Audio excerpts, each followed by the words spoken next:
'Cause I can see your energy, and I'm waiting on your frequency to rise.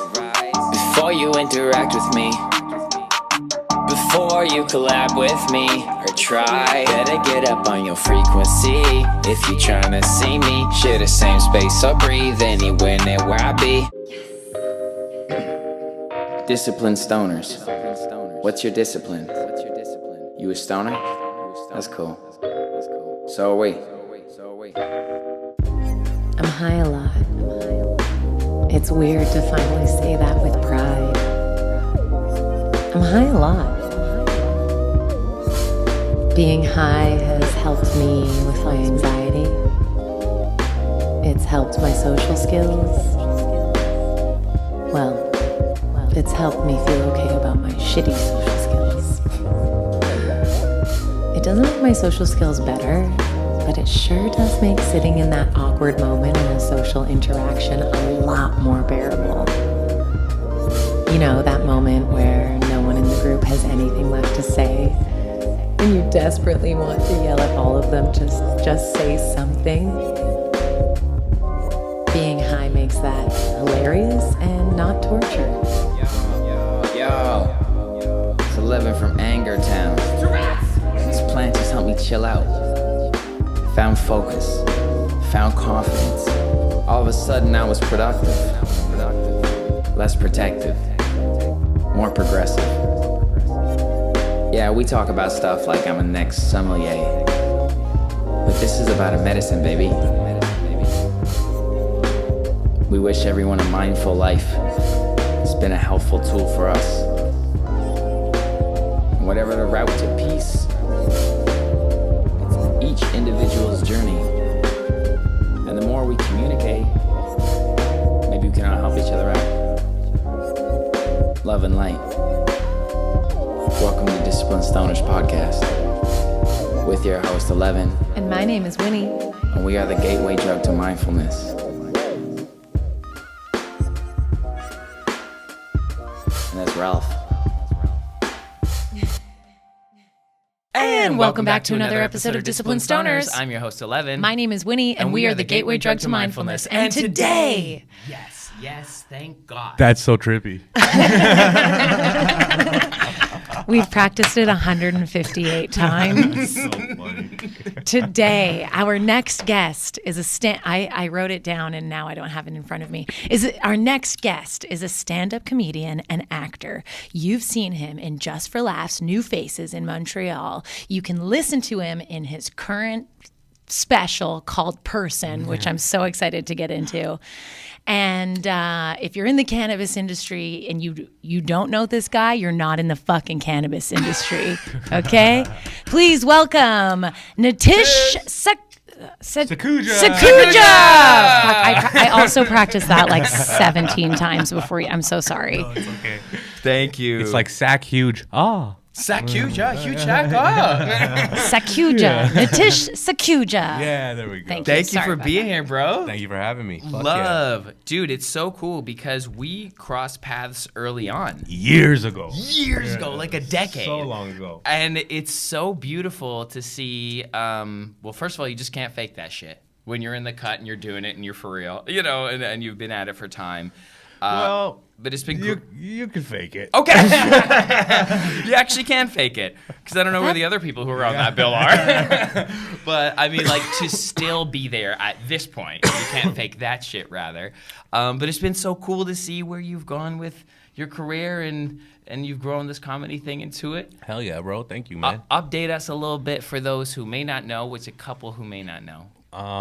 But mostly do. You're just being nice. Fucking Nobody love knows. you. You're hilarious, bro. Thank you. I've been doing comedy for in November will be my 13th year. Wow. Just fucking grinding. Is that your it out. longest relationship? The longest I've done anything besides actually breathe. Yeah. You know, it's the longest I've done anything. Actually, Holy I've fuck, been jerking dude. off longer. Nice. But Nice. but consistently too. But Yeah. but comedy. Congrats, you're healthy. Thank you. Comedy is what I've been.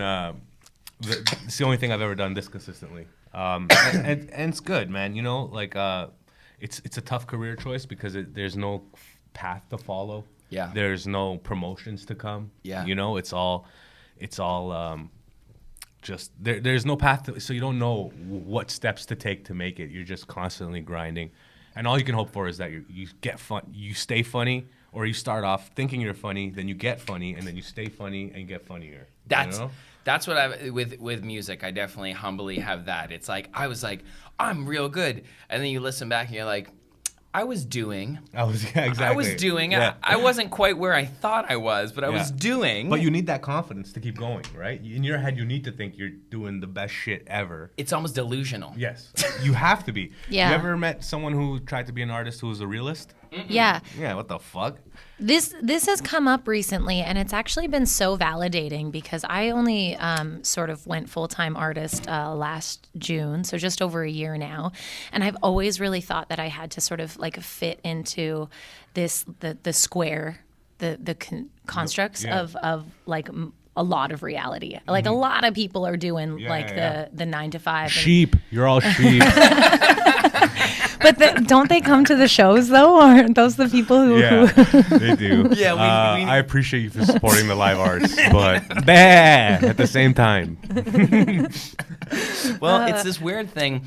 I know myself even as like a mindful hip hop artist. I'm trying to give you the tools to not listen to anyone, but to listen to yourself. Whereas, no, I still want your subscription. Like, I still want you to need the release of listening to my art. But then again, I want you to have the tools of not being. But at the same time, you're currently in a mode where you're seeking guidance. Can you guys imagine if we only relied on artists to come out to shows? If you start comedy, you can do that. I was gonna say, dude, have you ever seen a fucking open mic for comedy? Yeah, that's the only one. All comics, and no comics are listening to the comic on stage, just waiting to go on so no one can listen to them. It's super sad.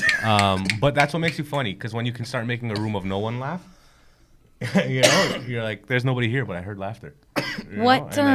Bro, yeah, nailed for that. sure. Right. You have to literally build your craft and like a Reiki ball. And like when I do comedy, I'm sure like you feel the same way about rap, but I need an audience there, but no offense, I don't care about them. I'm not doing it for them. I'm doing this for me. Yeah. Yep. Like you could literally murder every single person in that audience and replace them with a new audience, and it wouldn't affect the way I'm thinking about telling these jokes. You know what I'm saying? Facts. I appreciate that there's people out there that support the arts, but I'm not here trying to do it for them. It's not that you don't care about them if you got to know them or got to hear their stories, people, but you're absolutely right. I'm talking about just like, There's no context in the individuality of the crowd. You're performing for you, and you can't be making art for anyone else. Exactly. Yeah. Yeah. Well, absolutely. and I've only been in it for a very short amount of time, but when I go to open mics and because at open mics, you're right. Like it is mostly comedians and no one is listening, so it's hard to get those laughs. But I've seen people crumble up on like like they no longer like they're gonna need to take some time before they step back out into the world because they just like that hurt. It hurt. Yeah. And I think that it's if you have that expectation or need or care about the audience, that's when that happens. Yeah, because absolutely, yeah. But there's a point where you go past that. Yeah. You're like, okay, I know. That's learning the basics, right? Once you figure that out, you're like, okay, these guys, it doesn't matter anymore. I just need to get these jokes off, these thoughts out, process them. Yeah. And then you realize at some points you're like, that was horrible too. Yes. Yeah. Oh yeah, I've had moments like that. Were you always interested in comedy as a young little boy? I think I used to watch comedy. Like when I was younger, I'd put it on channel 44 hoping for Just for Laughs gags. Yeah. And then it'd be Just for Laughs the other thing. Is that Comedy Central? No, channel 44, whatever. Comedy Central. Yeah, it was 57 for me. I grew up in Vancouver. Okay. Yeah. I feel because I used to do the same. I used to do the Channel same, 44. 44. I love that you know that. And I would watch, and I'd watch the gags, and then I'd love the gags, and then sometimes the stand-up would be on, and I'd be kind of like, man, I want the gags. Yeah. Because I was a kid, right? But then I'd watch these guys, and I'm like, I have no idea what's happening. I didn't understand. I didn't know the art form. I just saw these guys go on stage with a microphone for 5 minutes and just say hilarious shit. And I was like, I love this. And then I would start like looking forward when I would see Just for Laughs. I was like, I hope it's not the gags. Yeah. I want to see the guys. How old were you at this point? Like 10, Yeah. 11. Wow. You know, I don't know. I didn't know what I 11 was special watching. time. Yeah. But then I got older and I never really thought about doing stand-up. And then I remember in high school, me and my friends, we just like to, especially one of my boys, this guy named Roosevelt, we used to just crack jokes all the time, make fun of everybody. And he's like, yo, you should try comedy. And I don't even know how I knew, but I knew of Yuck Yucks. It's just, I don't know why I It's just knew in it, the air. but I just knew it. They right? advertised one time in Yeah, a restaurant right? where your parents took you. And so then I was like, yeah, let's try it. And then I checked the website and I made a call and they said you have to be 19 to do it. So then it kind of just never entered my mind again, and went to university, dropped out of university, started working at CIBC at the call center. Bang. And it was the dispute center. And I was fresh out of just dropping out of my first year of university, and I was like one of the youngest guys there. Everybody was older than me, and we all like, it was my first time working in like a professional environment like this, but like we all have desks and little Areas. Cubicles. you know, and then we're on the phone, and then we're all hanging out, and then throughout, as I got comfortable with everybody, I was just off my phone ripping on everybody, you know, just talking shit. And once this guy came up to me, he's like, buddy, you should try stand-up comedy. Yeah. And then no one has told me that since high school. And then I was like, man, maybe. And then I don't know what happened. I just went after work one day to Yuck Yucks downtown and just watched the amateur night. And I was watching people, and I was like, yo, I think I'm funnier than this guy. I think I've never done comedy in my life. Yeah. You know, I think I'm funnier than this person. And then the first person I saw that go up that blew my mind was on that first night. The last comic that went up was Mike Rita. Okay. Right? And I was like watching this guy, and I was like, he's doing jokes about crackheads fucking shimmying through the streets, you know? And I was like, yo, this guy's hilarious. Real shit. I've never seen anything like this before, Real you know? And then I came back the next Tuesday, talked to the booker. I was like, I'd like to do it. He said, okay, we'll figure it out. I came back again the next week. I talked to him again. He's like, okay, in 2 weeks, you're guaranteed a spot. Let's go. So I knew, because the Tuesday amateur night, the way it works is you call in and request, and then on the day of, you call to see if you're on. Okay. And so they told me 2 weeks in advance that I was going to be on, so I had time to prepare. Lit. And I invited everybody I knew. Of course. I don't know why. Of course. Oh, no. Was there a lot of open mics that you could go out to at that time? I had no idea. I have never heard of stand-up comedy happening in the Holy city shit. or whatever. I just went to Yucks. I kept going, and then the guy's like, okay, 2 weeks you're on. And I go there, and it's packed that night. Oh, it's packed. my I brought out God. like 25 people. Yeah. My first time ever doing stand-up. Yep. And I was scared as shit. I remember I probably had 200 jokes I was going to tell. I went up there, and man, like, not tooting my own horn, but to this day, I don't think I had a set that went that well. You know? I totally know that experience. We had that in the improv troupe. Okay, but It's- maybe 'cause you put had to so- have that. You had to have that experience. Literally, when I came off stage, Totally. the girl that went up, who's hosting the show, who's awesome, Kathleen McGee, she's an awesome Canadian comic who I respect a lot, you know. But at that time, I had no idea who this lady was, but she was hosting, so I knew she was a real comic. And she came up after me, and she goes, I just found out that that's that guy's first time ever doing comedy. And the audience went, what? Yo. And then I got this huge applause. And then after the show, literally to this day, has never happened. There was a lineup of people waiting to talk to me after and wish me good luck on my career. Yes. You know, it was, and I've been chasing that dragon ever since. Oh, dude. Fucking that nuts. fucking No, dragon. you know what it Yeah. was? Here's the thing. It may not ever come that way again because in the contrast of your life up to that point, the people recognizing your gift, which is like, it happens in those jobs. It happens in those moments. Like, I've had people are like, why are you at this job? Like, go, and it led me to busking. Like, Yeah. it's like, Yeah, just yeah. go make money. The public will give you fucking cash Yeah, for this yeah, talent. And like, they're recognizing your gift, and you went from a momentum of hiding it to a momentum of showing it and being it. And then the way that they responded, because deep down in their souls, they're like, it doesn't matter if they're the funniest guy like you, they're like, something in me wants to manifest like that. Like that. That's your 8 Mile moment. Yeah. Like, that's your. Yeah, That's yeah. I will even if you Oh, man. you can get all the awards for all your albums or anything, or host the Oscars or whatever, all the cool shit you're gonna do in your career. nothing may ever compare to that. I don't think. Yeah, it's true. I don't think nothing the has contrast. yet, man. But that feeling was enough to like. I'm still here. You know what I mean? Like, And we're glad you're still here. Yeah. You're so funny, bro. Thanks, bro. I'm so happy you exist in the ecosystem of life of entertainers in Toronto at this time. you're so well spoken, dude. He is. He's so very good. articulate. You're so articulate. I'm a bum over here I know, with like, words. yeah, bro. It's called autism. It's so good. I had this Like- I had this conversation the other day with my boy. We were talking about like business acumen and shit, and all these guys were just like, how I forgot how it got. We were talking about how business people like will always have like, I wish I could ask this billionaire one question or whatever. And I was like, man, I was thinking about Bill Gates, and I was like, I knew I'm not meant for that, because the only question I could think I'd ask Bill Gates is, yo, Bill, does your mom know you're gay? I don't know why, but if I ever meet Bill Gates, that's what I'm gonna ask him. And he's gonna go, "Yo, someone get this guy out of He's here." gonna, he's I gonna say pray. no. He's gonna say no, and I'm gonna be like, "See, so you are."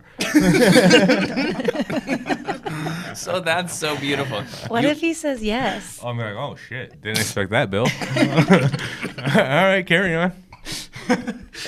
As you were. So that is your gift, though. That is your spoken portion of life. Is like you're here, you're a true comedian. Like you want to remind people it's not so serious. It's nothing is that serious, dude. That's really big, man. Because Do you live like that in your everyday life? Like, are you pretty like chill, level-headed? I think so. I'm a very introverted person. You know, like I do stand-up comedy.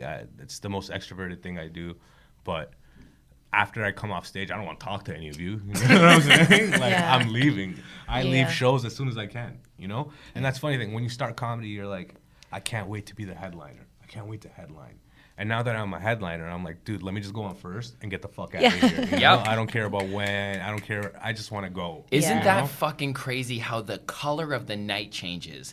Like when you're starting, you're like, I can't shit that day. Like, you Yeah, know, yeah, it's yeah. like, oh, and then you're so excited to be there. And then you just like give it all. And then by the point you've done it hundreds of times and you're like, is there food? Yeah, exactly. Like, Yes. like, of course I'm gonna do a good job. Duh. yeah. Like, and the people are going to enjoy it, and we have a little deal now. You almost have a deal. You have a frequency that you return to when you're on stage. Yeah. Like it becomes true. so comfortable. Yeah. Like it's so nice to actually watch you because it makes me like breathe for a minute because you're achieving the same goal of you're getting laughs, you're getting wows, you're getting fans, like they fuck with you, and it's not so like I started stand up at 16 as a fan of Jim Carrey, Okay. so I was like full All like over the and place. like it, you know, and then so when I watch you do stand up, I'm like, could have been different. Like I'm like you're like a Jay-Z flow that's like easy in the pocket, where it's like I'm always trying to be Eminem over here. You know what I mean? Like it's so I'm, beautiful. I'm very monotone. I'm very my delivery is very slow. That's good. But like I was in Australia. I was doing the Melbourne Comedy Festival out there, and Cool. there was this comic that walked in to the show, and he was like this 70-year-old man. Never heard of him before. I can't even remember his name right now. You know, but he was like this legend out there. You know, and then he came on stage. He got on right away. When he got on, he picked up the mic stand with the microphone in it and put it to the side, and then never touched it for the rest of the show. Didn't even use it. He was just screaming and just talking so loud, so theatrical. There was a window behind him, and at one point he opened up the window and started yelling out into the alleyway Holy. and murdering. It's killing inside, and then you can hear people laughing outside, and you're like, "What the fuck is?" He's just destroying. And then Holy this was shit. like on my like second last night of being there. I was flying on acid. Okay, I fucking. We love Nice. acid. Yeah, me too. It's the best. Oh, I'm bro. flying on acid. Living And this pill. afterwards, at the after party, me and my buddy Danny Martinello, we're both on acid and we're chilling. We're just laughing, giggling, and then this guy walks by and I was like, "Yo, that was awesome, man!" Right? I was like, "I love what you did. You just fucking like, you were so out there." And he was kind of like, he was like, "Oh, thank you." He's like, "How are you guys?" And I was just chilling. We're just tripping on acid. Yep. And he went, "No," and I was like, "Yeah." He's like, "Really?" Like he got so excited, and then he was just like in our faces talking to us. Oh, was he And then- fucking with you? I don't know, but we just started talking about comedy, but he was just so like Animated? and it was awesome. And he's like, "Let me tell you something." I was like, "I love how you just talk and you're so loud." He's just like, "You have a voice, fucking use it. You know? And then that just, I was so high, and that just hit me so hard. Yeah. And No I've been shit. fucking struggling with this to this day about like how I'm fucking, I want to be able to express myself, be louder and scream, but it's just not in me to do. And I was on when I was on that camping trip with my with two other comics. One night we were sitting around the fire, we were on mushrooms, right? Yeah. And I was telling him this exact story: that you have a voice, use it. And this guy looks at me and goes, "Buddy, you are using your voice. You're using it in your way to kill your way. Exactly. It doesn't mean you have to scream. Yeah. Exactly. You know what I mean? Use it. Because that would be exhausting if all comics did Yeah, that. exactly. And then, but that was the first time someone put it in that perspective for me, and it made me stop thinking about it. Bro, Nice. I love that. That is such a beautiful journey of perception. Thank you for sharing that expression and that experience. I have the exact same parallel as a musician. And it was actually, it's Rob's, the studio, his son, JP, and another friend who was at the show yesterday, Justin Izuko. They're both Toronto musicians. And they both showed me that by their performance because, you know, I'm an MC. Like, it's like, you know, I mean, it should live up to KRS-One. You know, it should be like, oh, big, and like, who's rocking with me? And, you know, I'm you know, and I'm here with you. I'm fucking murdering you and then dominating you. That's just because you're an insane person. You got it, bro. That has nothing to do with shit. That's just me. That's fucking But these very boys, true. by seeing them just like sit with the guitar and do a very sensitive kind of inward song, I never understood the power in that until I saw people go like this. They start leaning into it. You can magnetize people, Yeah. and I think you magnetize people in that special way where they're like, if you're not being loud enough for them, stop clinking your fucking glass for a minute and listen to the man. Like, and true. you affect the room like that, and that's so beautiful. And that, as your friend said, that's a power in itself. Cause like you can't even get them every time with the loud shit. Yeah. You can't. Like like the guy obviously was being celebrated in Australia, Yeah. but like I used that form of fire. I call it. You're like water, and it's like I'll use fire, and it's like it will work. Lots it will work. But like sometimes there's some people that just you can't access by bang bang bang And bang bang. But it's also tough. It's like, let's say you're up third or fourth, okay? You're going to do a 10-minute set rapping. But the two rappers who went before you have similar energy to you. Then it gets, by the third I time, would it gets switch. tiring. I wouldn't do But it. you'd have to, right? I would have to. Well, that's why I taught myself to sing R&B. Yeah. So I can just be like, okay, fuck y'all. Yeah. Like if you guys just went, if I have a song that's like aggressive but still mindful, and someone just did a song that's like aggressive but like street, I'm like, nope, R&B song. But when you started, you went in with the same. Always. You did exactly what you did. And Yeah. then it wouldn't hit the same because they just watched Yeah. that energy. So it's like how you find yourself in your own voice and you use these different tools that you develop. So what happened between that Yuck Yuck show and now? I mean, so much, but like you had to develop this tool by constantly going at it, right? Why did you not give up and shit? Because that's fucking... So when I started, it was like I entered this new world, met all these crazy... I was 19 years old. And So I was fun. Like, I was hanging out with kids older than me. I was the youngest. I was always the youngest everywhere I feel you. went, I right? There was a feel you. couple comics that were younger than me, but they weren't around like that, you know? And then not only was I hanging out with kids a little bit older than me, I was hanging out with 40-year-olds. Yeah. Yeah. Fucking 50-year-olds. I was hanging out with 60-year-olds. Yeah. And I'm like, in my life of 19 years, I never imagined that I would have a 60-year-old friend. Yeah. You know, Totally. that I'm smoking weed with. This shit makes you know? not ageist. I know. It's Yeah. true, right? Because it's not... I have comics that are older than me that call me, like, big brother. Yep. Because we're at different parts of our career. You I know know. what I mean? I feel you. You know what I'm saying? Yep. It's so weird. It is, but it's And just because lovely.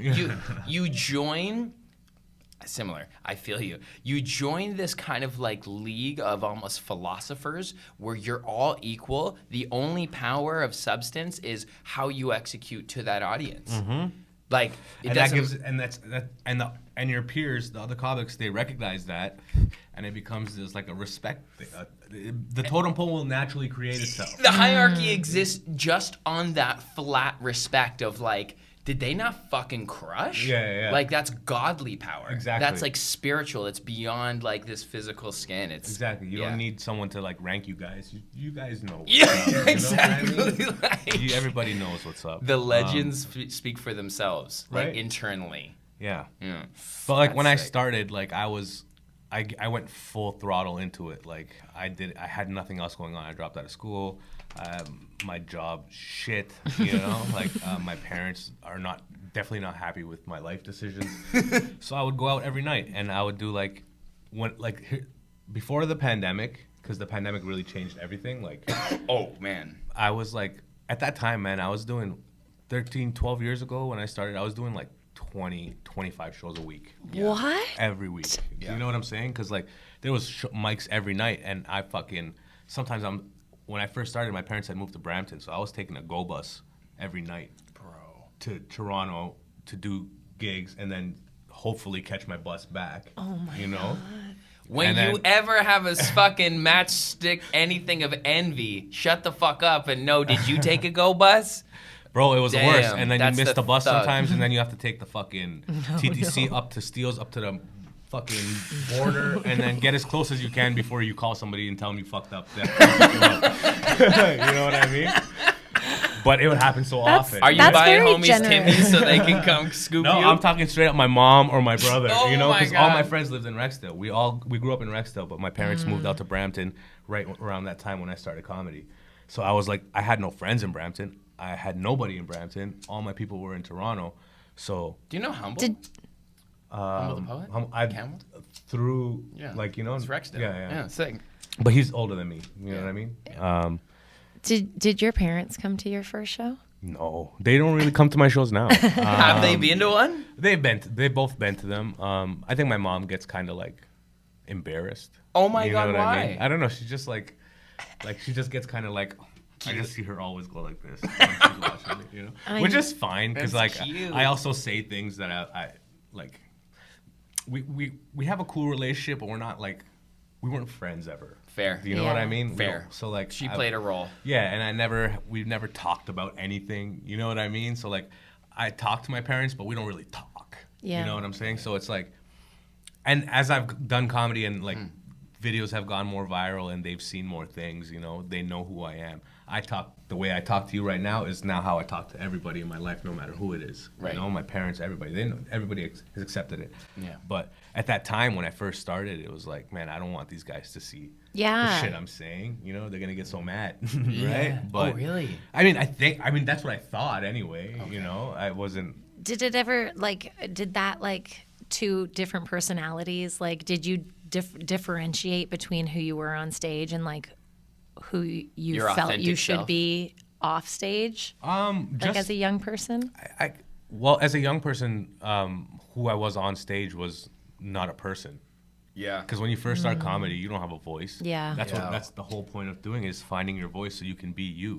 Bro, you know? When you start, you write a script. You're like, I'm gonna say this, I'm gonna say this, I'm gonna say this, I'm gonna say this, and then you go up there, and now the hard part is to remember the way I'm gonna say these things, so you're not even being you. And then you're like, okay, I got this memorized. I'm saying it as I'm saying it. But if anything goes wrong and I go off script, everything is off the rails. I don't know where I was. It's a little bit where I'm at know, still. You know? And then nailing this. But then you get to a point where you're like, okay, I know what I'm going to say. I know what I'm going to say, and I know what order is going to come in, and I've memorized that. And now you're starting to just say it with a little bit of personality, but you can deal with hecklers now. Not good, but you can deal with them. You know, there's a way to at least stop it from happening so you can continue. And then you keep going. Okay, maybe I'm here. Right? This is my level right now. You get to a point where you're like, you know what? I can do my bits without having to worry about how I'm holding my hand, how I'm standing. I'm just working on my bits now. And then you get to a point where you're like, okay, I don't know what I'm going to do tonight. I know I'm going to do comedy. I know I have these bits that I want to do. I don't know what order I'm going to do it in, right?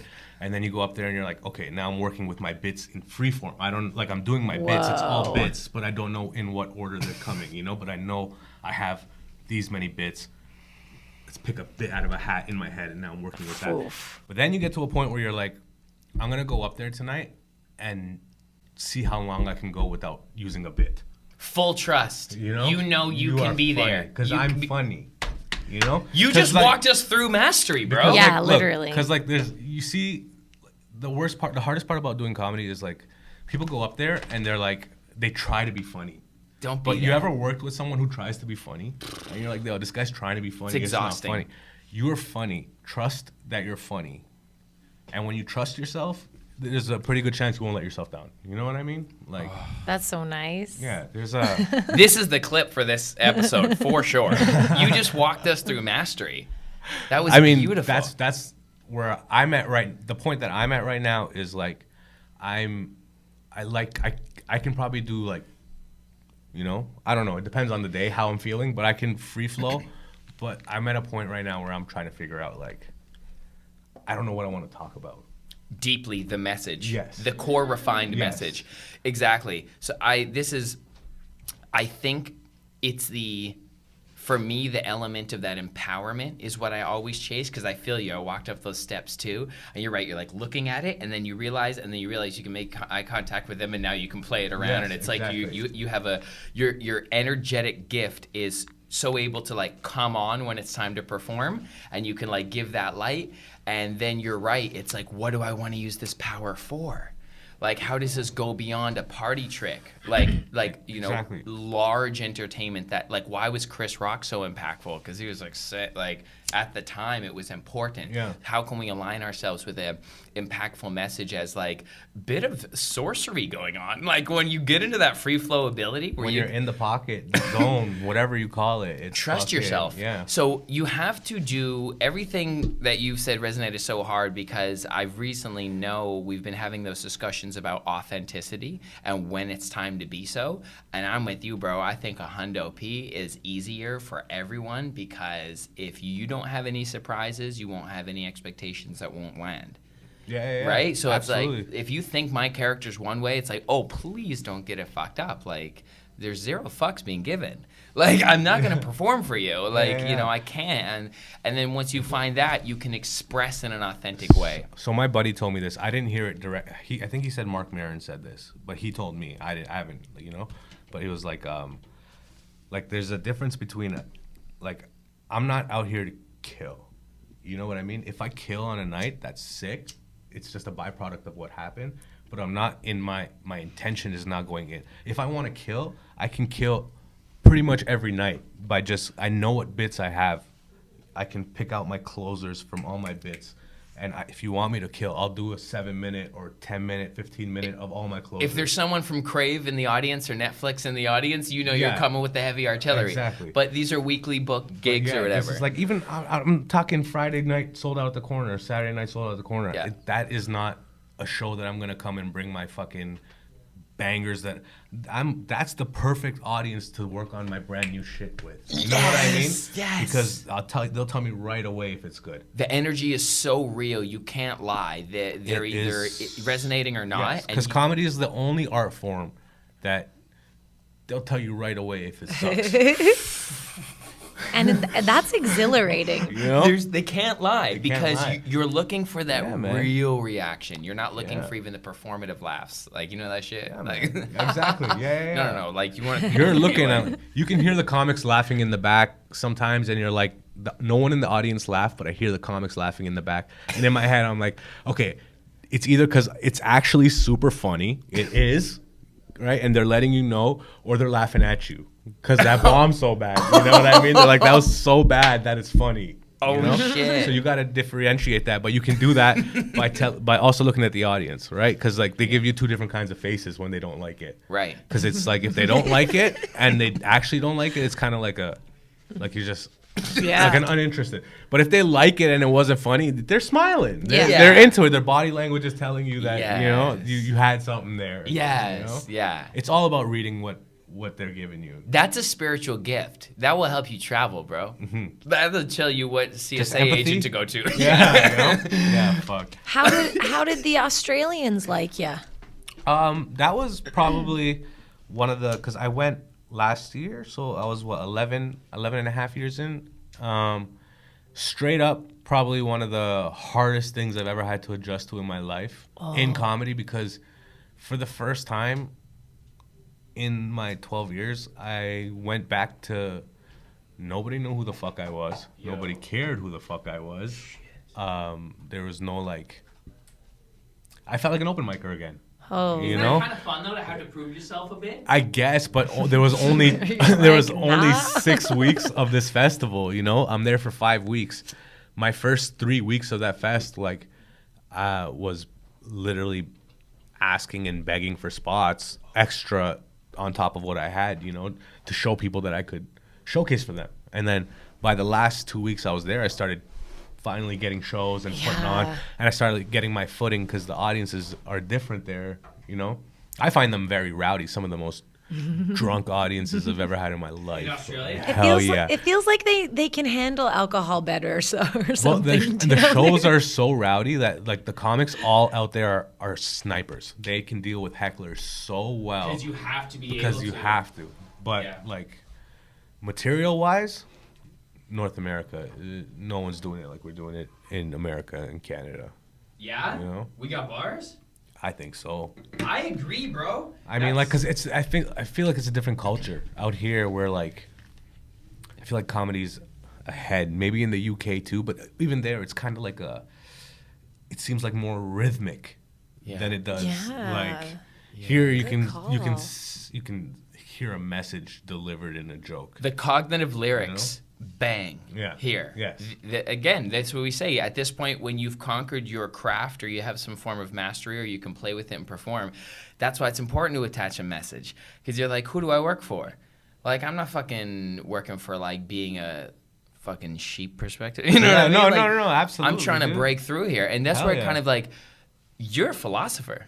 I would like to consider myself an amateur philosopher. That's it. I say that I'm a budding philosopher because when you influence thought and you perceive and consider thought, which is what you're doing, is just like, hey, how about this? You are most definitely like philosophizing about the present. It's just funny because I like to call myself a philosopher, but then like, yo, I talk about cum sometimes. You know what I mean? Why shouldn't a philosopher talk about cum? Exactly, we all come from it. Yeah. Well, that's what I was talking about. It's like I started saying this on stage. People say that it's so like lowbrow comedy, cum, but I'm like, cum is such a high level topic in itself. Like, what is cum? Cum's Break expensive. it down. You know what I mean? It's fucking. It's the nectar that keeps this going. You know what I mean? It's pretty high level shit. You know what I'm saying? The life jam. Yeah, bro. Yeah, I don't think it's lowbrow. That's I highbrow. don't think that's Come on lowbrow at now. all. We Well, I gotta talk be- about it a lot, so I hope not. And also like Alan Watts, fucking even Joe Dispenza is like talking sex organs and stuff in his mindful chats. Ram Dass, he would bring get there. in Yeah, yeah. sex all the time. Chapter 13 of Think and Grow Rich is sexual transmutation of sexual energy. Like to fuel your desires, they say don't jerk off and like put that energy towards there. And then it's like you got 33 vertebrae or some shit. Christ was 33 in this bitch. In that story they got going. And it's all about just saying like how to meditate and shit. And like get that kundalini energy popping. It's very real. It's all about sex. Are you? Yeah. Go ahead. No, what were you gonna say? I was going to ask you if you're religious. I'm not religious. I'm very spiritual. I believe in the mushroom. You Yeah. know what I mean? My shit. My shit. I don't subscribe to anything, but that would be close Yeah, for yeah. sure. I'm Right here we got matching mushy tattoos, bro. yeah. Fuck yeah. I fucking It's a beautiful plant. spiritual, you know? Or fungus. I believe in the universe. Yeah. Whatever that means. You Cool. know, energy. It's just Yep. It's just all energy, I guess. But I don't know. There's UFOs and shit now. I don't know what's going on, you know? They're just interdimensional beings. Yeah, just that. Why the fuck are we going to work tomorrow then, bro? You don't have to. Well, I'm not, but you know what I'm saying? But You are, aren't you doing stand-up? I feel society. Like, I feel blessed. Stand-up doesn't feel like work, Yeah, I agree. you know? I agree. It's like now with this being healthy and going to gym and everything, it doesn't feel like I'm getting up and going to work. It doesn't feel like this thing I'm going to... Like, I wake up in the morning and I'm like... My body's like, all right, let's go. Let's go. There's something we do every morning. I That's what love we do. When I gotta say, I gotta give you huge congrats and props on that, brother. Dude, Yeah. man, you've Hell been yeah. killing it. You look Thank you, bro. great. Thank you, man. Yes, I more feel health, great. more You know, life. I feel so good. It compounds, doesn't it? Yeah. You're like, you do it, and it's like really shitty and hard at first to like get it going, but then once it's on a flow, you got that flow you're saying now. So I'm 3 years in now. I started just before COVID started in November of 2019, and before that. Just before that, whatever.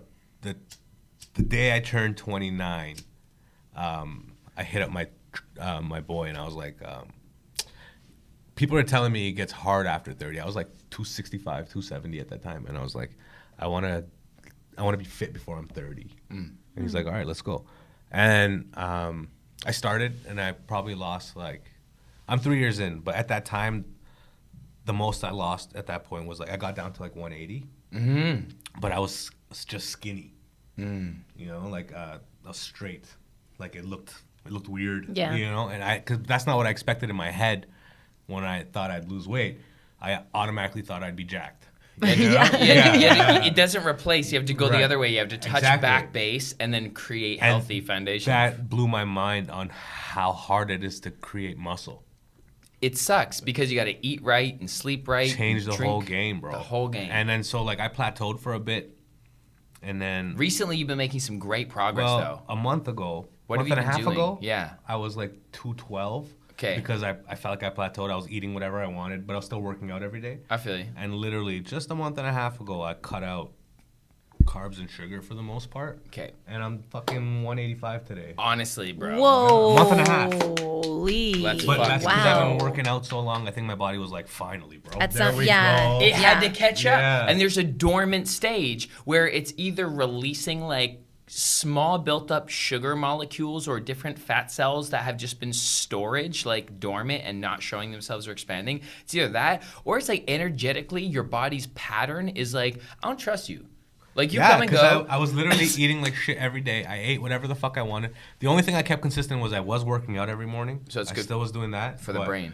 But I was eating like shit. And Would you as do soon- 60 minutes in the morning? What's your workout like? I go meet up with my boy. He's a trainer. Yeah. We just work out together, talk shit. Intuitive training, so it's different all the time? Yeah. Yeah. He's like my trainer, so he has a plan for me. You know what I mean? Dope. He's another comic, and I just go in, and it's fun. We just talk shit all morning for an hour and a half, and then I come home.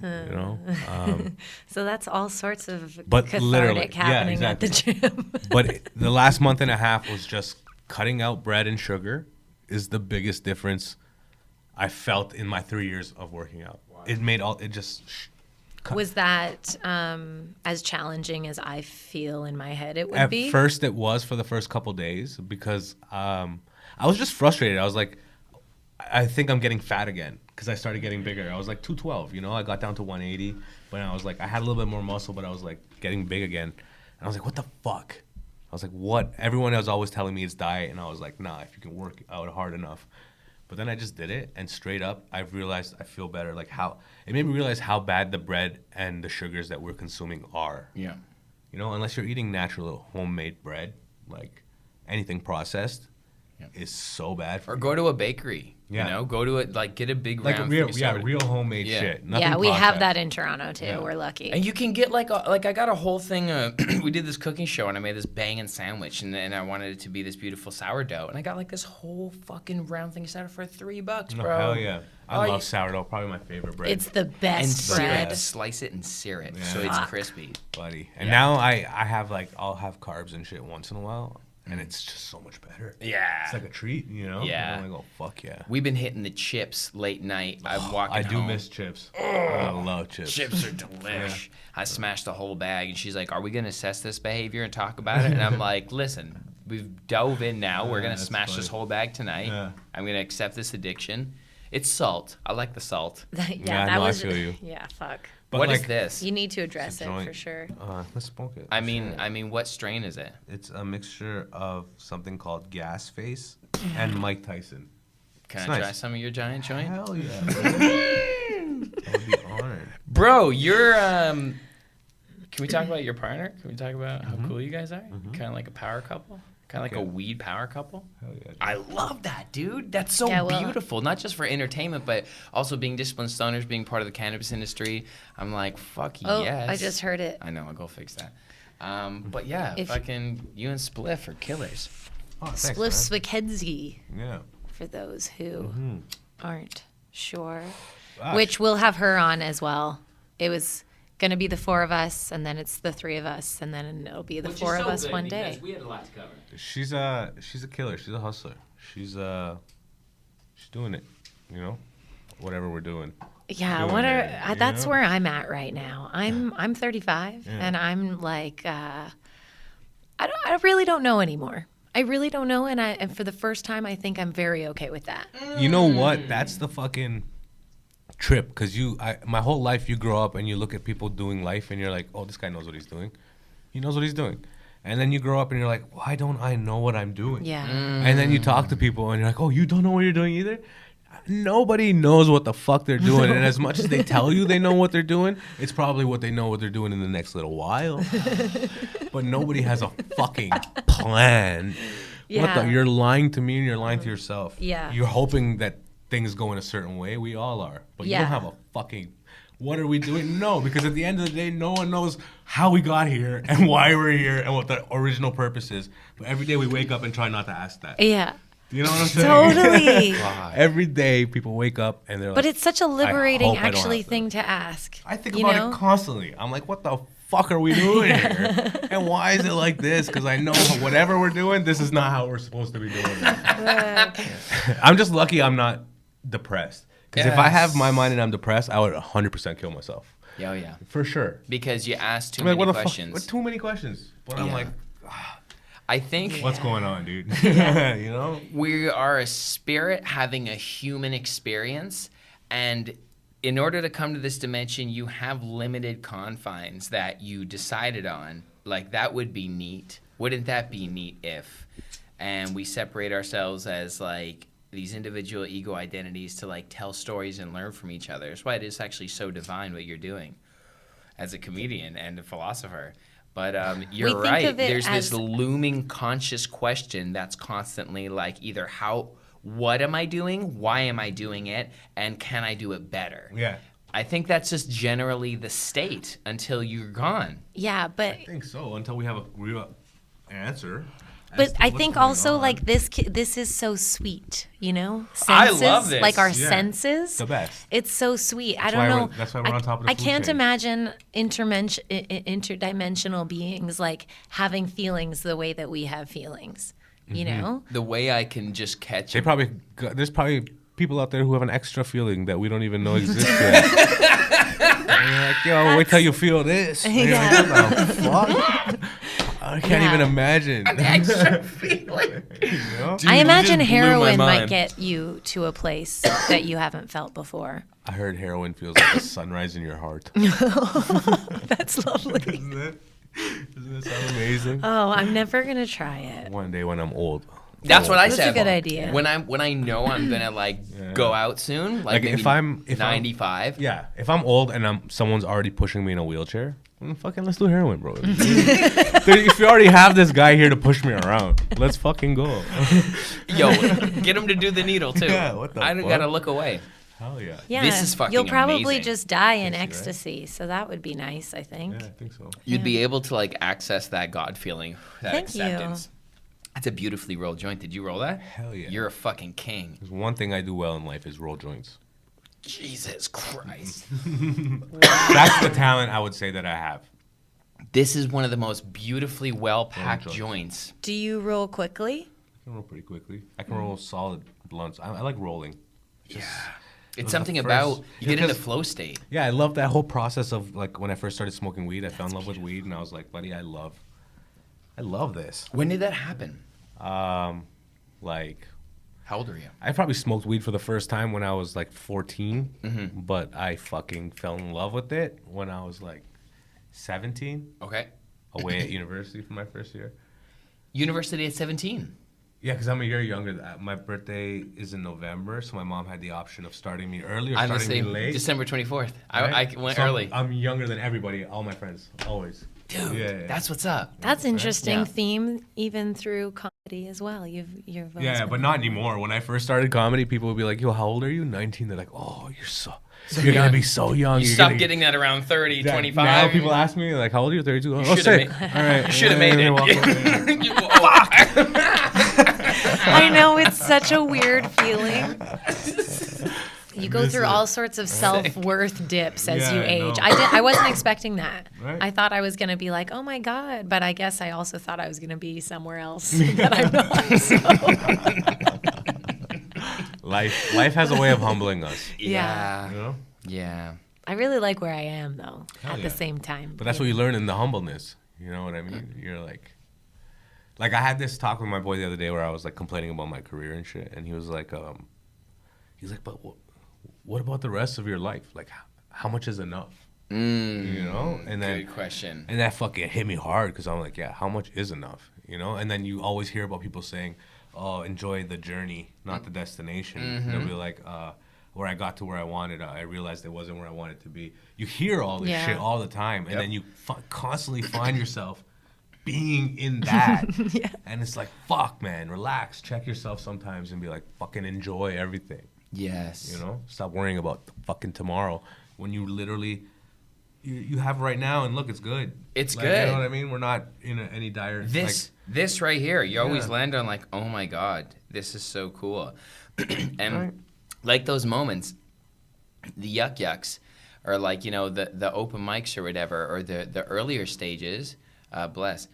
And then, you know, you'll go on to do stadiums, but at the end of your life... One day, bro. It's all going to be in the same category of like amazing.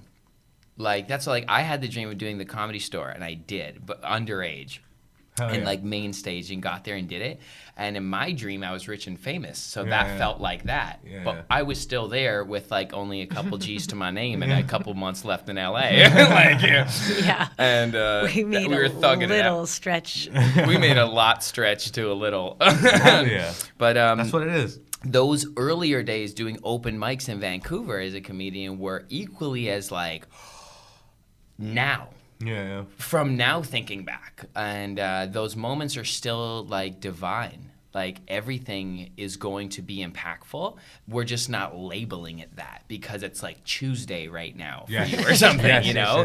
But it's like, no, you're gonna remember today as well. Like, the shit all counts. Like, it does all count. We're treating it like that rapper who had to go to America and come back. Drake. Or anyone, for us to respect them. 1,000%. I mean? Yeah. And that our own lives, we're waiting for them to move on, and so then we can reminisce about it when you're literally in it right now. You can be their friend and support and go to their show, like when they're selling like their own tickets. But it's like they want to see. I talk about this too with musician friends about like you almost want validation from the mainstream. Like you want to almost get offered from a label so you can say no, just so you know you're good enough. Yeah. or some famous person collaborate with you so you know that you're like in the same caliber, you know? And then once you have that, you can return back to your own little band and build that up. Yeah, exactly. Because now you got the cloud of the people who are... Because even the people who are looking for that underground shit see the other stuff. Yeah. Everybody does. Yeah. That's why it's mainstream, right? Yeah. Do you meditate? I try to. I'm very... Or do you have any like daily routine practices? Do you sit in silence? I sit in silence all the fucking time. Yeah. All the time. Where my girl's like, why are you this way? That's beautiful, man. Silence is so nice. I can't get any of it with this guy around. Winnie's the you. Winnie's the you. I can just sit there and not say anything for hours. Yeah. You know, hours. I have a lot to learn from you guys. That's the truth. It's like I'm deciding on one thought should be manifest into spokenness. And so I'm like being a dominant prioritizer of the ether. Whereas silence, you guys can move through thought in peace without exploding. But it's also bad sometimes, like when I'm chilling with my girl and she'll like ask me a question. In my head, I'm responding, but I don't say anything. I know that. I absolutely understand what you're saying. You're the Winnie, bro. That's why we're compatible, because you're the Winnie. She's so mad at me. She's like, you're not, and I'm like, I don't know what to tell you. Do you know your astrological sign? Yeah, I'm a Sagittarius. November, December? November 28th. Oh. This is Jupiter right here on my neck. Very good. That's my planet. You know? That's abundance. That's my planet. Yeah. 888. Yeah. That's abundance. Yep. Wow. It's literally so I don't get all into this shit. I'm fucking like Hindu and shit, you know. So that's where I was raised. I'm not right now, but like my birthstone is yellow sapphire.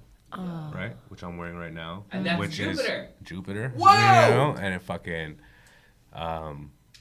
it's just bro. I'm all about space and shit. I love it. You're literally sitting in front of space. Like this shot is so sick. Like it's just a manifestation of energy and like everything is so connected. You don't even know. Have you ever seen a psychic? Not like a real psychic, but like my friend would be mad that I said that. But like she's fucking around with the cards and shit. You know what I mean? Yeah. I've had her read me a few times. But Nice. I've never gone to like a real psychic. Yeah. Do you enjoy like a tarot reading? Fuck yeah, why not? Yeah. Yeah.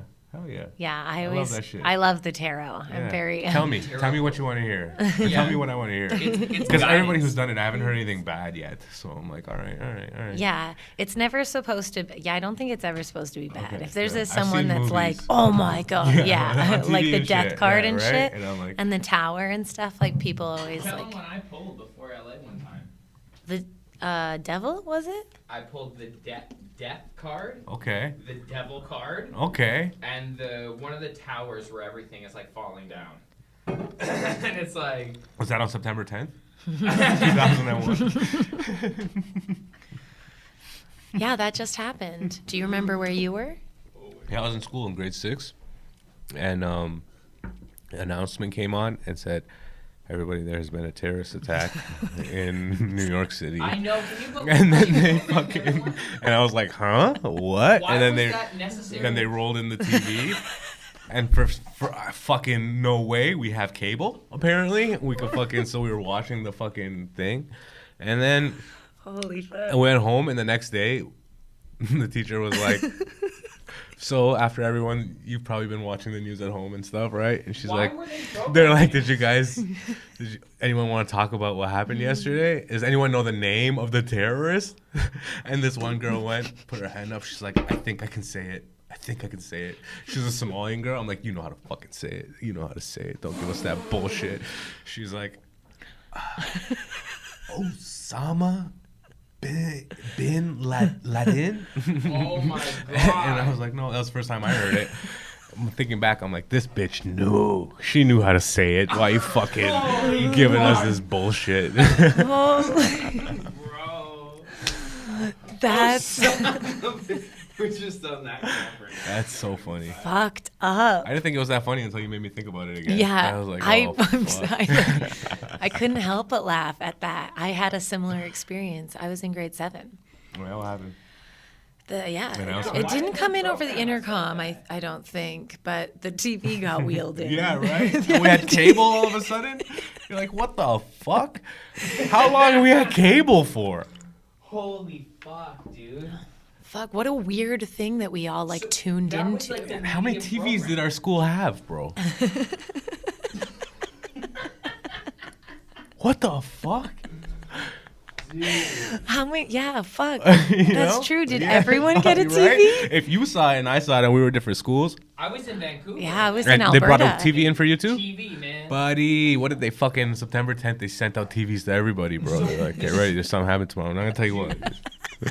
Fucking get ready. I'm gonna fucking work on this. You have a comedy. You're hosting a comedy show called Dope Ass Comedy. Yeah, it's Coming it's, up. It's my whenever I put on a show, I call it the Dope Ass Comedy Show, because it's fucking. I hope it's dope. Yeah. You know, this one's gonna be on a rooftop. Yeah. College in Manning, my boy's house. He has. They're gonna demolish the building next month, and his last month there, and he has a sick rooftop. So we're gonna go. Oh, that's so cool. We got like 50 seats up there. We're gonna have booze and food available. Bring your own weed. You can buy weed.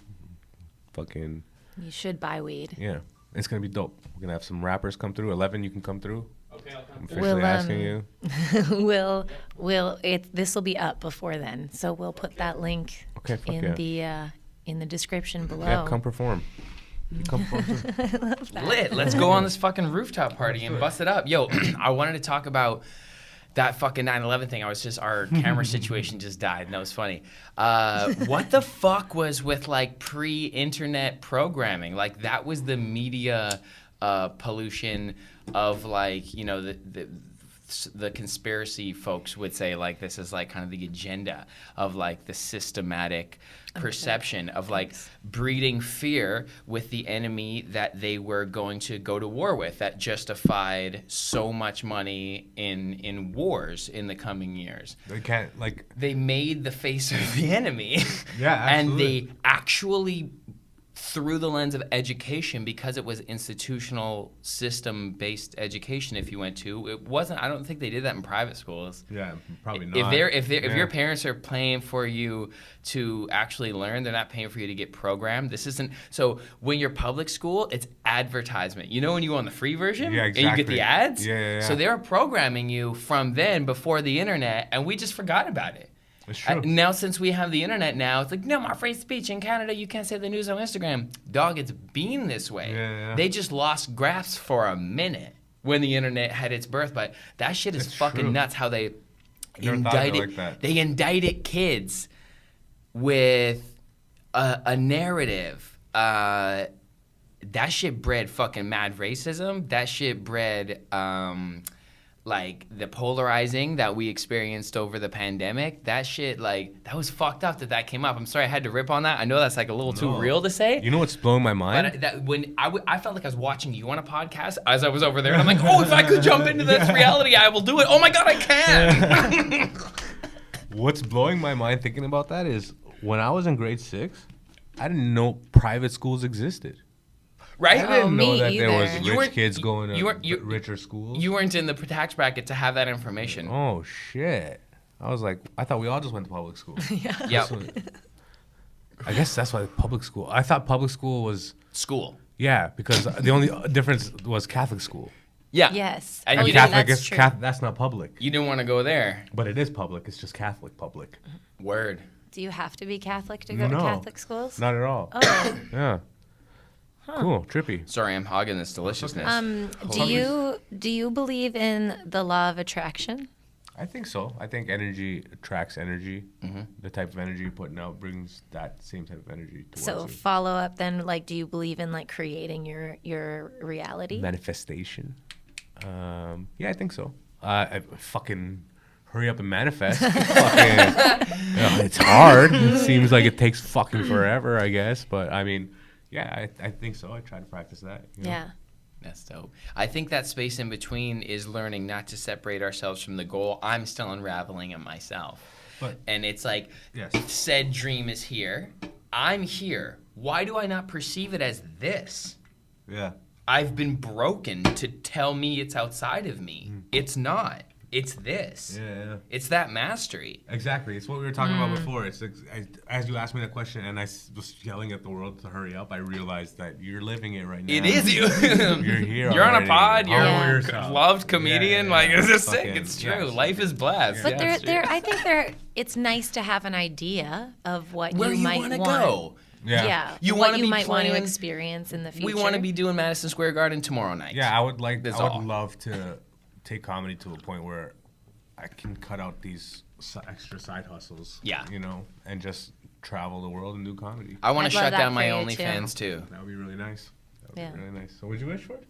I was just gonna say I want to shut down my OnlyFans too. Yeah. Some gotta pay. Do for it. you? Do you No, really I- want to shut it down? I don't don't. think Don't you shut do. it down. I'm an exhibitionist. No, but respect, bro. That's definitely that is on track. That is on schedule. You just find something to do while you're waiting at the train station of life, while that dream comes to manifest. I feel like But then you hope not to get fucking your life enthralled in that thing you're doing where you fucking missed the bus. right. What You know you what don't I'm you don't want to saying? you don't want to put on your headphones and go in the elevator of the subway station or Yeah, whatever. exactly. You don't want to get distracted in the airport terminal. You want to stay on time and attentive. And I think that's what the intention setting is. I think every time you go in, like when you start to dream about the message, the core energy that this like thing is facing towards or like focused in that direction, something magical happens there in space. It's almost like who you serve. It's like the universe is just energy, and there's these different pockets of people, and we identify them as like culture, like different pockets of culture, people who react. I love that you keep saying, "Who do you serve?" Like Yeah. when you're out there, what do you want to talk about? Like who am I working for right now? Yeah. which is so sick because it's like, They're the boss. yeah, they pay the tickets. yeah, right? Like and I'm like, what do I want to talk about? Who do I want to give this to? You know, who do I give this? because you look at reality through such a lens that is a gift, bro. Like you're like an anxiety zapper. You're like weed, and it's very nice. And it's You're like weed. it's a colorful gift, and it's like whatever you decide to lend that to. Yeah, it's so powerful. But that's just you being that, like, you know, just conscious and alive. It's like a reminder, a tap, tap, tap. It's okay, chill the fuck out. Yeah, chill the like, fuck that's kind out. of nice. But then it's like, you don't even realize. That's hard to, like, I don't know, sometimes I stress out, obviously. You know what Yeah, I mean? do you ever, it's hard to be the thing that you are even being all the time. It's hard to, like, I think I did DMT one time, and the realization that I came out of from that was protecting your energy, you know? And it's like, Wow. like, and it means being selfish sometimes, you know? Because I'm talking, like, to your kids, your mother, your wife, everybody. Because if you can't be you, how can you be you around anybody else? You know what I mean? Like, if you can't help anybody, if you can't help yourself. Bars. Right? It's fucking Bars. protect your energy. Fuck. So that's like, if anybody's like, sometimes me and my girl fight, right? And like, I'll get pissed off and my energy's off. And like, I could tell she knows my energy's off, but I'm like, why did I let myself even let that happen? You know what I mean? Yeah. But that's so hard to do continuously on an everyday basis. Totally. But it's definitely something I would like to do, you know? It's like just to maintain, you know? Yeah. There's no true thing that is like happiness, you know? Like that, that joyous feeling. Because if that feeling is there, there's an imminent low Absolutely. nearby, right? So what you want is to fucking just Cruise. maintain, bro. All right, don't get too high, don't get too low. And if you're in the middle, that's where the opposite of the middle is the middle. You know what I mean? The sweet spot. Yeah. The And, like, sweet spot. And that's where, like, you know, like when if you meditate, like the Hindus, they say Om, you know, when they hold the Om. Before every show I own, bro. You know what the Om sound represents? Is literally the noise the earth makes traveling through the universe. It's the hum of the universe. I did not know that. They try to. That's what that energy is. You're manifesting the frequency that the earth is moving on. It's the heart chakra 528. This is the blade of grass. Yes, absolutely. So you're just, if you get that, it's just literally you're moving with the universe. You're moving at the frequency of the universe. You know. So it's just trying to maintain that, and it's like, it's hard, super hard, because I'm fucking human. And like there are highs and they're fucking fun. Yeah. You know? For sure. So like if you're gonna go up, you're gonna come down. And then you just Absolutely. need to treat yourself as compassionately as you can Yes, on the exactly. way up and down. I think like a big That's the trick. breakthrough for us was like when one of us would just fucking lose our shit. And for no reason, like it was one of those things where you're like, you're not making sense anymore. Like you're just making up shit, like bullshit, you know? And then like the first time I think I was like, hey, I'm embarrassed about how I just acted. Like, can I just sit in that with you for a second? Because like I didn't mean to say those things, and they came out, and like I That's hard to do. Yeah, but it was so liberating, I think, in our partnership, because now we can like fuck up freely. As long as we're, you know, continuously taking responsibility for it. For sure. Yeah. Hell yeah. Yeah. It's Without not, worry. Yeah, and right? like obviously you want to fuck up less and less. Like it's not like you know, go to your priest and say like No, but that's impossible.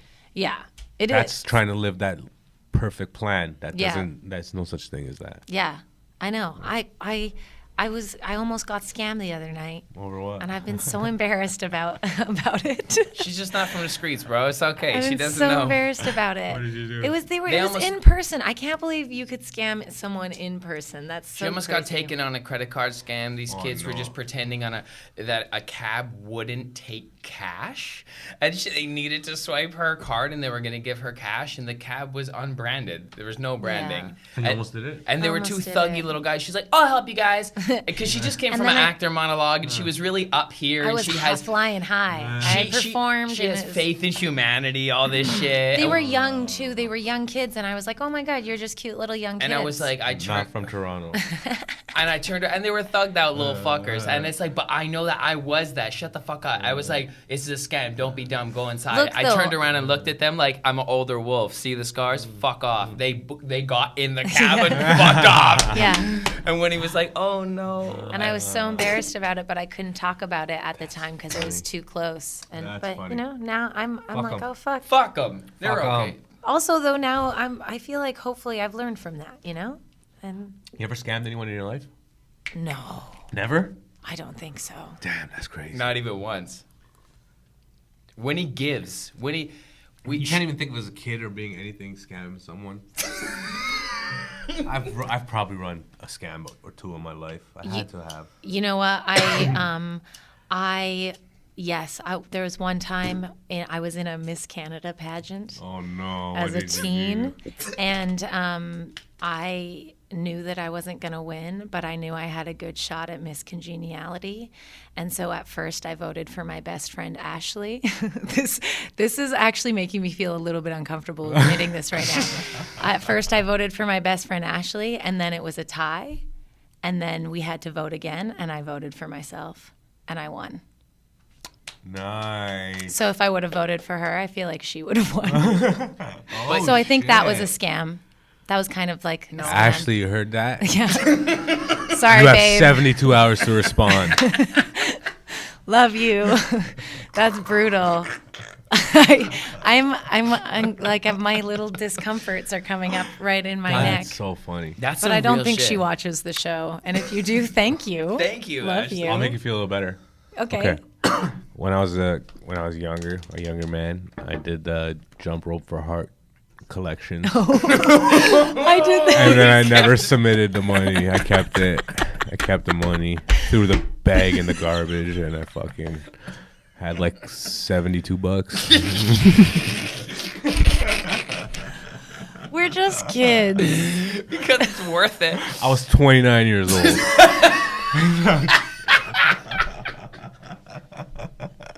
Oh my god, that's so funny. I was like in grade 5 or something. I think it was pre-September 11th.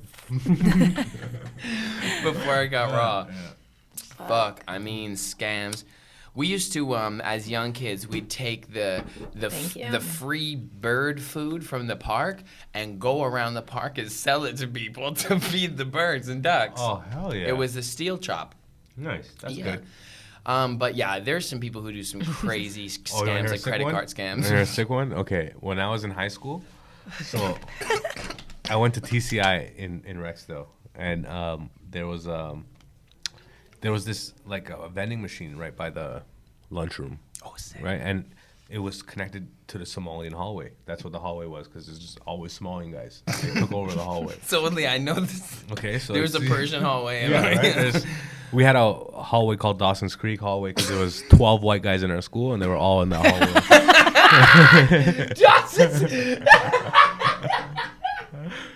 But okay, so this in the Somalian hallway, they had I a don't want to wait. Fuck. in the Somalian hallway there was a vending machine right next to the calf, right? And one day, like, I was in class and I asked to go to the bathroom or something, and it was just maybe like an hour after, or like just the first class after lunch ends. So I was like early and I got out and I was just wandering the hallways, you know, and I was walking through the small hallway, and as I got there, I seen this guy, like, with his hand inside the pop machine, like where the change comes out. I seen him. I'm like, what is this guy doing? And I'm watching him, and then he pulls out a napkin, and then all his change comes out, Yes, right? People don't get their change back and they just leave yeah, it. and so he was blocking it, so I did the change this. wouldn't come out. I did And then this. I was like, oh shit, this is what this guy's running, right?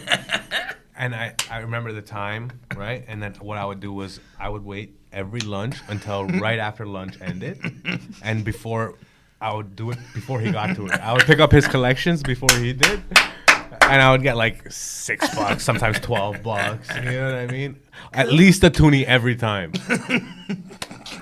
That's huge. Right? Yeah. That's a come up. I scammed the scammer.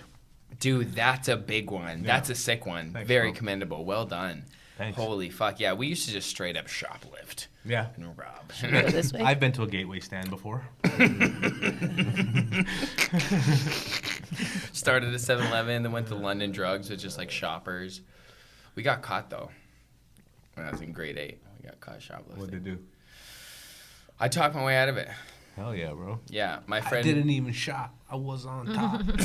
Yeah, I rap You're away. just a cop. That was it. That was the year. Me and my friend Bijan, he What got a sick name. I know, brown kid. We would just mob out together. He was so Fuck yeah. sly. We'd run a good one. Mustard motherfucker. Bichon the Dijon. I'm sorry. No, it's funny as fuck. Yeah, he got grabbed. I remember turning around, looking. He was just like, "Oh fuck!" You left him? And I didn't. Okay. I didn't because I knew that he couldn't talk his way out of it, and I knew he'd rat. Straight up. So I was like, "All right, let's deal with this." And we went back in, and it was fucked up because at the time, me and my mom were like living in a hotel, and I was in grade 8, and it was like shit was fucked up. So, Worst time to get caught stealing. It's like, how's your life? Yeah. But his dad got there first, so they called the parents.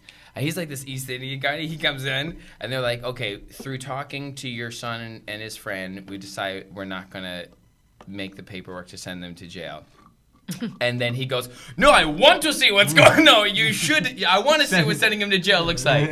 He was pissed. Hell yeah. He like wanted to punish at least his son. He was so angry. And then we were like, no, we just did fantastic work with this guy. Like we just fucking told him that we have dreams that we know. But we had been jacking from this place for months. That's hilarious. Like Walkmans, headphones, Oh, shit. batteries. Okay. And we put like tape over the Oh, my barcode, God. like electrical tape. And he's like, when he had the parents, he's like, the thing I'm concerned about is the level of intelligent thought that went into blocking the barcode.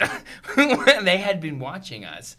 And we just kept hitting the same place until we got caught. So that wasn't really a scam. That was just being a shoplifter. Oh, hell yeah. Like Well, you scammed your way out of it. Yeah. I ran a mouth scam. Yeah. But no, like sneaky scams. Like sometimes people do like that money mark pickup shit. I haven't. You know about that? Yeah, That was big yeah. in Toronto. Drake even rapped about it. I know some people who did it. Like, you would just go pick up the money with a fake alias name, and you get a chop of the cash. Yeah, I don't really it's a whole understand bunch how of- it happened. It's just fraud. It's fraud. It's Yeah. straight up fraud. It's like my buddy used to put empty envelopes in CIBC and just say he put money in. Oh my and he'd God. deposit, so you'd get money out. Oh, my God. Oh, and then so you could deposit it, and it would show up in the balance, and you could take it out? Yeah. So he'd put an empty envelope in and say there's $1,000 in there or whatever. And they don't know until the next And the business next day. business day or whatever. Back in the day, this was CIBC. And then, remember this guy got caught? It was so funny. What do they even do? Well, he got called into the police station, and then there was from what he told me, there was a cop into the bank, and there was cops and shit waiting for him. And they took him to the back of the bank, and they were asking why he was doing it, and he was like, some guy was beating me up and asking me for money. And then he said they let him go. Oh, wow. Oh, wow. He lied. That's a great alibi. He was just fucking spending it on stupid shit. He's like, I have a new Gucci belt now, and I work at a bank. Shit, dude. Yeah, life is a trip like that. It's so neat, all the different areas that we go through. Yeah. And then we heal, and we learn to look at our character, Yeah. I guess. Or you start asking yourself, do I want to be this way? Am I Yeah. this person? Yeah. And, yeah, if you have a higher calling, I guess it's worth changing or But evolving. I get it. You never know anyone's situation, Yeah. Steal if you need to. Just don't steal from me, please. Please leave us please alone. me too. I'm not the right person to scam right now. Yeah, a couple of years might be worth it, but honestly, the time it's not- investment, it's it's not enough. It's not big enough of a come up. Yeah. Actually, you know what? Steal from Drake. Priceless shit. Yeah, exactly. No, there's a. Take Drake shit. He has a lot of shit. Yeah, he's so much shit, bro. And he's gone all the time. Fucking He doesn't even need it of it. take a shit. Fuck, You're a funny. delight, bro. Where can the people find you? I don't know. Instagram. This is amazing. Corner Comedy Club. Fuck yeah. Check out the Backroom Comedy Club. Fucking, that's like my second home. I love that place. Other than that, I don't know. Great. Wherever the life decides to take me. But if you follow me on Instagram, I'll let you know if anything real is happening. Yeah. Awesome. Well, I'll dump all the links in below for all of those things. And this was really fun. Bro, Thank thank you you for for having me. blessing Yeah, thank us, you. man. Thank That you was for having me. so fun. That was Thank you so for nice. having me. Thank you. Follow Nitish. Stay up to date. subscribe, tell a friend, send nudes to those who you're allowed to. Tell a friend, tell a friend. Yeah. Tell a friend to tell two friends. And Rob Drake is... Yeah, Rob Drake. Come on, steal from Drake and then give it to the rest of us. Right? He has enough that we'll all get a couple bucks. Yeah, exactly. It's like Serb. Yeah. It's like Drake Serb. Yeah. Steal Drake's toilet and then give the people of Toronto a rebate. We'll all get like $1.75. It's a lot of people. Hell yeah. It's probably an expensive toilet is what I'm trying to say. It's fucking nuts. Oh, fuck. Thank you. Thank you guys. Bye. Disciplined stoners. What's your discipline? You a stoner? That's cool. So are we. I'm high a lot. It's weird to finally say that with pride. I'm high a lot. Being high has helped me with my anxiety. It's helped my social skills. Well, it's helped me feel okay about my shitty social skills. It doesn't make my social skills better, but it sure does make sitting in that awkward moment in a social interaction a lot more bearable. You know, that moment where no one in the group has anything left to say, and you desperately want to yell at all of them, just say something. Being high makes that hilarious and not torture. Yo, it's Ellevan from Anger Town. This plant just helped me chill out. Found focus, found confidence. All of a sudden I was productive, less protective, more progressive. Yeah, we talk about stuff like I'm a next sommelier, but this is about a medicine, baby. We wish everyone a mindful life. It's been a helpful tool for us. And whatever the route to peace, it's each individual's journey. And the more we communicate, maybe we can all help each other out. Love and light. Welcome to Disciplined Stoners Podcast with your host Ellevan. And my name is Winnie. And we are the gateway drug to mindfulness. And that's Ralph.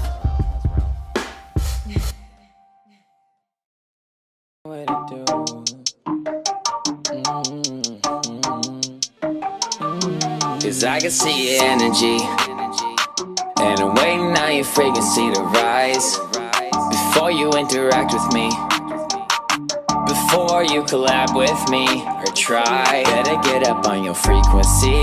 If you tryna see me, share the same space or breathe anywhere near where I be. If you tryna get by, then your vibe gotta rise. Yeah, I'll tell you